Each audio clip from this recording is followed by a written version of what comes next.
Olulu sasazo ngqolwendaba kumagumbi ethu sasazo kuNdlunkulu we-SABC e-Auckland Park eGauteng nazo ziphambili. I'm well trained when it comes to investigations. 37 years doing what I'm doing. Usekela mkomishinala jikelele wamapolisa onqunyanyisiweyo uNjengele Shadrack Sibiya uyibeke yacaca yokuba zangathabathe enxaxheba ekuphazamiseni indawo yolwaphulo mthetho awasweleka kuyo wanginozinti webafana bafana uSenzo Meyiwa. Residences where they are accredited, abantwana bahlala neekhamera ezingasebenziyo. We can't even get hold of footage now to try and track because abantu bakuthi abakhathali. Kubulewe umfundi weYunivesithi Nelson Mandela noneminyaka engama-23 zekonzakalo omnye ngethuba kuqhekezwa kwindawo yokuhlala abafundi engaphandle kwecampus eSummerstrand eMpuma Koloni. Kwezemidlalo siphele isiqingatha sokuqala uMzantsi Afrika uqugqisa ngamanqaku 2-0 ngakwiRwanda kumdlalo wokugqibela ukuzibekela indawo kwindebe yehlabathi.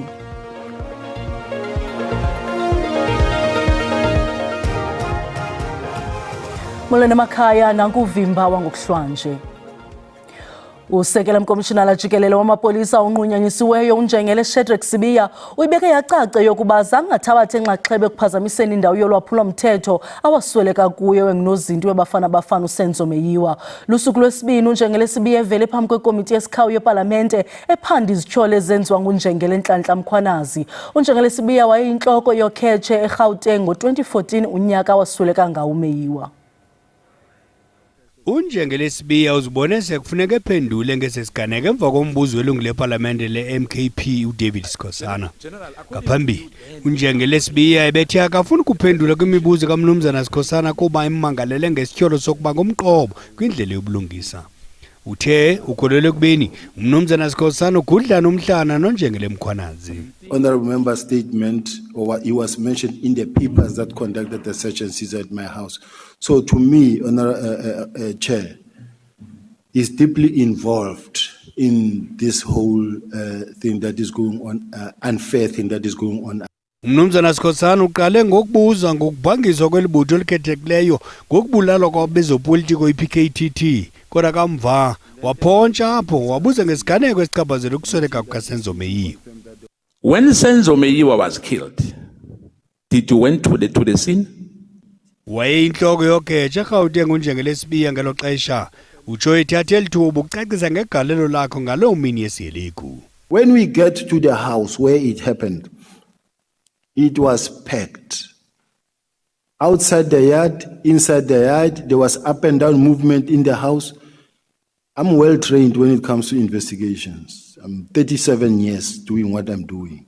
The very first thing is to take charge of the scene of crime. Mine was to give instructions and say, please secure the scene, preserve the scene. This is a scene of crime. Now the team had to make sure that they remove everybody on site to outside the yard so that it can be cordoned, the scene of crime can be cordoned. Remember, I arrived late at night when this thing happened almost after 7:30, and the scene was already processed by the officials. It was processed, cleaned. The experts have done their work.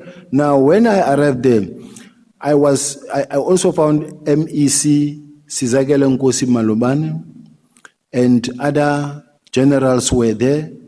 Now, ours, we come here as a fact-finding team. We come in here, we knock, we sit down in the sitting room.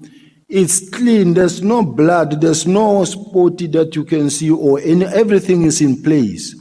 And then we sit, we listen, we ask questions, what happened? Amalungu ekomiti yesikawa avakalise umnqweno okumjikajika ngemibuzo uNjengele Sibiya ingakumbi amaxesha okwenzeka kweziganeko. Lokama isixeko saseKapa sinenkqubela phambili kulawulo lwezezimali kodwa sikabi namanyathelo angqingqwe ekuqaleni ukungalingani imbombozone zesixeko okuvaliswe ngumongameli welu Cyril Ramaphosa ngexa ebethetha nebhunga likazwelonke lamaphondo eKapa.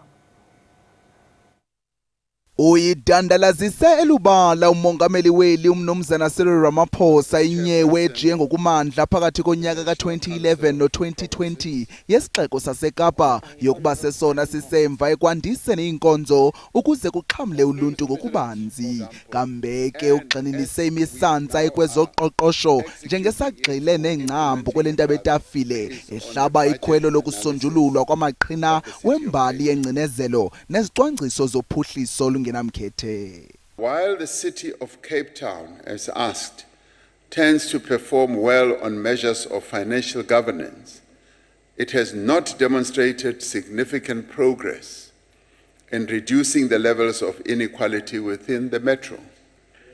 In fact, census data shows that in the decade between 2011 and 2022, Cape Town performed worse than the average of all metros in expanding access to services. Kananjalo uhlabele mgama kwiimpendulo zakhe kumalungu aseParlamente okaRamaphosa ngelikhankanya inkqubo yophuhliso lwesithili njengengeso sicwangciso nje koko esisixhobo sokuqinisekisa ukuba ulawulo lukazwelonke lephondo nelasekuhlaleni lungqubanisa intloko lusengele ethungeni linye ngamanyathelo uhlobo lwenkqubela phambili ugqithiso lweenkonzo nohlahlo lwabiwo-mali ukukhawulelana nezidingo zokuphucula imontlalo yoluntu. This system tracks budget credibility, spending on service delivery infrastructure, on revenue collection, as well as on the debt levels that our municipalities have. Logama umongameli weli ephefumlelana nebhunga lesizwe lamaphondo eKapa wethulele umnqwazi icandelo lezokhenketho ngelithe gqolo nokuntamisa ufunquko nelithi xhaxhe umxhelo wehlabathi jikelele notyalo-mali oluvela ngaphandle oluzayo eMzantsi Afrika. OkaRamaphosa uqhwabele izandla intsebenziswano eliqilima phakathi kwamashishini nabezemisebenzi ekuphuhliseni uqoqosho. Ndimlo Lilitha Ntsundwani kwiindaba ze-SABC. Kubulewe umfundi wedyunivesithi Nelson Mandela noneminyaka engama-23 zekonzakala omnye ngethuba kuqhekezwa kwindawo yokuhlala abafundi engaphandle kwekhampasi eSummerstrand eMpuma Koloni. Ngokwengxelo yamapolisa kungene indoda engaziwayo ixhobe ngesikhali kule ndawo ihlala abafundi eAdmiralty Way ze yahlasela aba bafundi yalandela ngokuba izinto zabo phambi kokuba iphele emehlweni. Umfundi ofumene ukonzakala noneminyaka engama-20 uye wabalekiselwa esibhedlele ngelixa wakhe ebhubhele kwindawo yesehlo. Indawo ehlala abafundi nebeyindawo abonwaba kuyo nabayibona njengekhaya ngoku ithe cwaka. Le ndawo ijike yaba yindawo yexhwayelo neshiye abafundi bezilile. The suspect fled the scene after taking 2 cell phones and a laptop. The injured 20-year-old female was taken to a hospital for medical assistance, but the 23-year-old passed away on the scene. Esisehlo sizise ngaphambili imibuzo ngokhuseleko lwabafundi nanjengoko kubangwa ngelithi indawo zokuhlala abafundi zabucala azikhuselekanga ngokwaneleyo. In residences where they are accredited, abantwana bahlala neekhamera ezingasebenziyo. We can't even get hold of footage now to try and track because abantu bakuthi abakhathali. It's even worse that this residence is a female residence. Esi siganeko sothuse abafundi ekempasini nalapho bevakalisa ukoyika nokucaphuka. It's a very sad situation. I don't even feel safe in my own home. If I feel unsafe in my own home, what about me in the street? We cry with the family, but then we've been talking to the university about like safety precautions around Summerstrand, even on campus, and they've been talking about speaking to the higher ups, fixing it, but then nothing happens on the ground. University ithi izithathele ingqalelo izikhalazo zabafundi. Currently in the implementation of a comprehensive safety and security strategy that really ropes in various stakeholders internally as well as externally in our surrounding areas. University ithi bonke abafundi bebehlala kule ndawo basiwe kwenye indawo yokuhlala yexeshana. Kwindaba ze-SABC ndingusisipho Ngcumbe eGqeberha.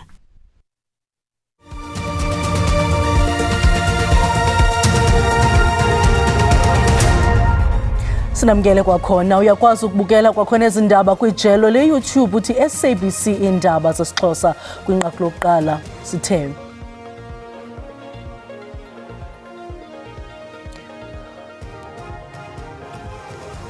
Usekela mkomishinala jikelele wamapolisa onqunyanyisiweyo uNjengele Shadrack Sibiya uyibeke yacaca yokuba zangathabathe enxaxheba ekuphazamiseni indawo yolwaphulo-mthetho awasweleka kuyo owayengnozinto webafana uSenzo Meyiwa. Lusuku lwesibini uNjengele Sibiya evele phambi kwekomiti yesikhawu yepalamente ephanda izityholo ezenziwa nguNjengele Nhlanhla Mkhwanazi. Usodolophu wesixeko saseRhawutini uDada Murero umemelele onke amaqela abandakanyekayo kuquka abaphuhlisi bezakhiwo ukuba basebenzisane nabasemagunyeni ukuqinisekisa ukuthotyelwa kwemithetho kamasipala. Murero bekhokela iphulo lokunyanzelisa ukuthotyelwa kwemithetho kumbindi wesi sixeko nalapho beqaphela ukuthotyelwa kwemithetho ngabahlali. Oku kwinxalenye yesi sixeko sokuphelisa ukungathotyelwa kwemithetho kuquka nokonakaliswa kwezakhiwo. Enyanzelisa imithetho kamasipala usodolophu wesixeko saseRhawutini uDada Murero unyisa imikhono yakhe eqinisekisa ukuba zonke iivenkile neendawo zokuthengisela ziyayithobela imithetho yesi sixeko. Uthi oku kungenjongo yokubuyisela lo masipala kwimeko awayidume ngayo. As part of the broader rejuvenation of the inner city, we have made good progress thus far. Now we are looking at fixing the infrastructure, the water infrastructure underneath, and then we'll then be fixing the pavements and the roads. Amashishini athile ayabonakalisa ukuhambelana nemithetho yesixeko kodwa amanye akhe phantsi isitya sigcwele. You can see the shop is very nice, also is very clean. Permit of this tent, but we do have the permit of this tent. We do have, but Mama, she's not here now. She said she's coming now. But she's not here yet. All of these things are 2014, Baba? No, 2015. More than 10 years. Or 10 years. Please take your stock, let's. Kwiveki elandelayo usodolophu uthi uza kugxila ekuqinisekiseni ukuba lo masipala uyabhatalwa ngabo batyalayo. Next week we'll be coming also to enforce in terms of rates and taxes, in terms of payment of municipal bills. So we'll be coming to enforce, to check who has not paid, who's owing the city, why are you owing the city. So we're enforcing collection next week. Sele kusele inyanga phambi kwengqungquthela ye-G20 kwaye lo masipala uthi uza kube kulungele ukusindleka lendibano yamazwe ehlabathi. Inqununu yeDyunivesithi Fort Hare uNjingalwazi Sakhela Buhlungu yoyamanisa uqhankqalazo lakutshanje obelukhatshwa ludushe kweli ziko nabanyolukela ithenda zale dyunivesithi. Kudliwano-ndlebe olukhethekileyo ne-SABC uBuhlungu uthi uqinisekile ukuba abantu abathile basebenzisa abafundi kwixesha liziko ukuze kuzaliseke imfuno zokuba ngohlohle sakhe. Idyunivesithi yakwaNokholeji ithi yenza konke okusemandleni ukuqinisekisa uba iinkqubo zokufunda ziyathathisa kwakhona emva kwesehlo sokutshiswa kwezakhiwo eziliqela. Inqununu uNjingalwazi Sakhela Buhlungu ukholelwa ukuba kukho ungenelelo lwangaphandle olukhokelela kwezi ziganeko zokutshiswa kwezakhiwo. Uthi oku kuphenjelelwa luphando lumayelana urhwaphilizo kweli ziko mfundo. Uyaphandwa apha, zininzi into eziphandwayo. Kokuqala kunabantu abasejele for ukubulala. I-trial ibikule nyanga ifileyo. Kunabantu abasejele abaxoxa ityala ngendaba ye-fraud ne-corruption. Ityala belikule veki phele nge-9. Elinye ityala lokubulala lingoNovemba losiya kuyo. Then ke ngokube nophando elenziwa yi-SIU. Zonke izinto zenzeka ngoku, September, October, right? Zonke zenzeka ngoku. And then ngexesha zenzeka kwevumbu lo moya wezikhova siubonayo. Ubuhlungu wongeza ngelithi bayaqhuba ukuxoxa nabafundi ngezinyanzeliso zabo. I don't know where this notion that we've not engaged students, we engage them all the time. And so that's not the issue. As for me stepping down, I don't know where that is going. I have a contract, I have a job to do, and I will do that job until the end of my contract. Kusenjalo abafundi bona bathi bazawusa kwiinkundla zamatyala umcimbi wokuqeshwa kukaBuhlungu kwakhona. As abafundi balapha kwaNokholeji sikholelwa ekubeni ukuba i-contract kayenqununu yapha eFort yanyuselwa okanye ya-extendwa ngendlela engeyiyo, and also izawufuneka sithathe le ngxaki sise ezinkundleni zamatyala apho azophendula khona. Ukanti sele ligalelekile igqiza labaphandi nabaphanda isehlo sokutshisa kwelezi komfundo. Abongile Yankees kwiindaba ze-SABC eDikeni. Lenyukela yakutsho kuma-43 inani labantu ababhubhe kwingozi emasikizi yebhasi neyenzeke kude kufuphi neLouis Trichardt kuhola wendlela u-N1 ngecawa. Kuvakala ukuba le bhasi bisuke eGqeberha isingise eMalawi kunye naseZimbabwe ngethuba umqhubi ephulukana nolawulo lwayo. Isithwakumbe sothuse lonke eli loMzantsi Afrika abezohlangulo bemaxhaphetshu bezama ukukhupha imizimba yabo bacinezeleke kubugoxo bale ngozi nenzeke ngecawa. Inkulumbuso yephondo uGqirha Phophi Ramathuba ingqinile ukuba elinye lamaxhoba libhubhele esibhedlele saseTrichardt ngomvulo.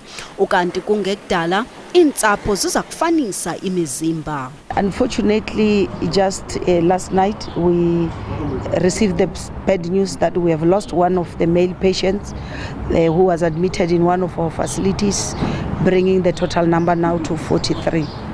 It's of course quite a very sad day. uRamathuba uthi nangona ekhala ngokuphulukana nobomi babantu kodwa ixhala yintaphane yeebhokisi zamayeza neekhondom ezifunyenwe kwindawo yexhwayelo. Yes, I also saw the medication that was there in bulk. We have seen bulk medications, which shows that this is not for an individual patient. We have seen boxes of condoms, which these are the condoms that we put around for our different facilities so that the people in this country can be able to access them. Kusenjalo, imanyano yabezothutho kweli loMzantsi Afrika ihlaba ikhwelo kwiinkampani zebhasi ukuba zikhuphe abaqhuba baliqela kunomnye ukunciphisa amathuba engozi nokudinwa kwabaqhubi ezindleleni. Each bus must at least have 3 drivers so they can even have time to rest. Unfortunately, it has not happened because the employer is greedy and selfish. They do not want to hire more drivers. Imizimba yamaxhoba angamashumi-41 kumashumi-43 igcinwe kwisibhedlele saseSiloam. Kwezemidlalo uMzantsi Afrika ubugqugqisa kwisiqingatha sokuqala somdlalo wokugqibela ukuzibekela indawo kwitumente yendebe yehlabathi eMelika kulo nyaka uzayo. Siphele isiqingatha ibafana ikhokela ngamanqaku 2-0 ngakwiRwanda eMbombela Stadium eMpumalanga. It's brilliant, looks up, doesn't see too many options, sees a lot of blue shirts in front of him, so he knows he's got to play Modiba in. And Messrs Nkalele and Johnson and Bruce looking on. And he might get some game time tonight. Malibongwe Koza. They all want to be involved. All the subs want to play.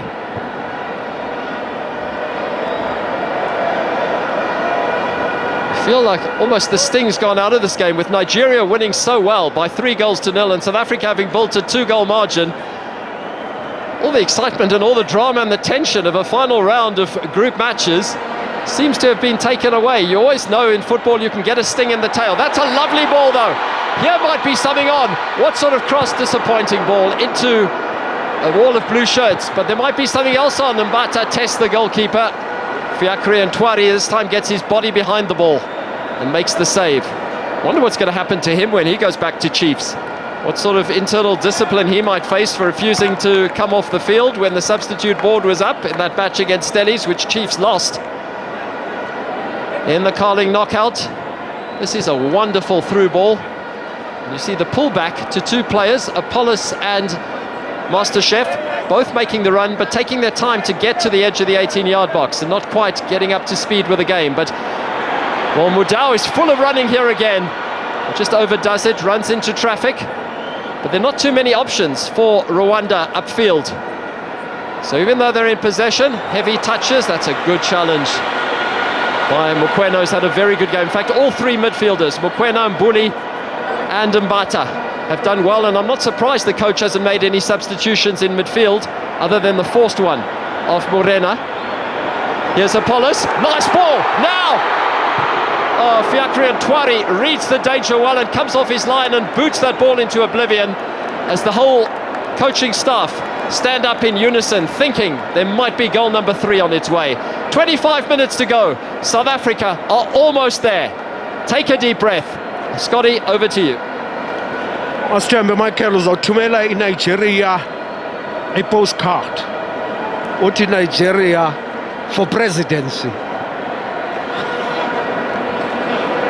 South Africa uyalifuna elinqaku lesithathu. Uyalifuna. Sibulele mawethu ngokusibeleka indlebe sinikhumbuze zangomso siza nogxa bethu ngesizulu busuku benzolo.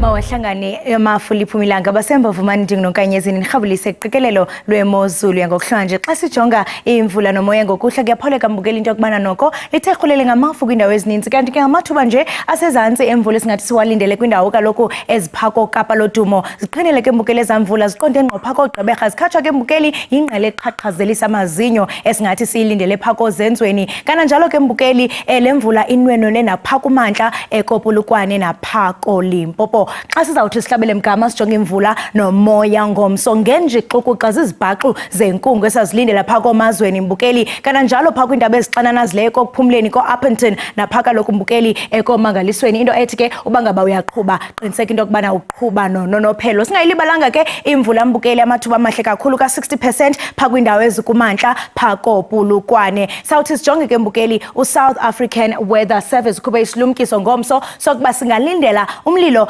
wamadlelo kaloku mbukeli pha kwindawo eziko-Freystata pha ebukhosini napha kaloku koMahikeng ko-Upington koPitoli kananjalo neendudu bezimandla pha koPolokwane ngokumbukeli esawuthi sijonge amaqondo obushushu aphantsi sijonge kakhulu mbukeli pha komazweni xa siyajonga pha koMgungundlovu nguye u14 degrees lipholile nakhona koLady Smith mbukeli napha koRichards Bay khona ngu17 xa sawuthi sijonge ke mbukeli pha koClermont iXhopho ikhaya labantu pha kaloku koNtuzuma Lamontville ezakhene Mnambithi nakhona mbukeli pha eRoseboom eNtuzuma kwaNongoma khona mbukeli thande ukuphola ngaye u14 degrees xa sithi chuncembe sijonga ngomso kuyabonakala mbukeli pha kaloku khona koThunde eTshungwane Osborne ku22 degrees kanti ke mbukeli koMgungundlovu singayilibalanga kaloku mbukeli Escott eMtshezi napha koClermont khona mbukeli thande noko elatshisa ngama-30 lithathise ke pha koKimberley ngaye u31 degrees ndisatsho ndithi maziqhuma inqawe emaxhekweni Xhosini.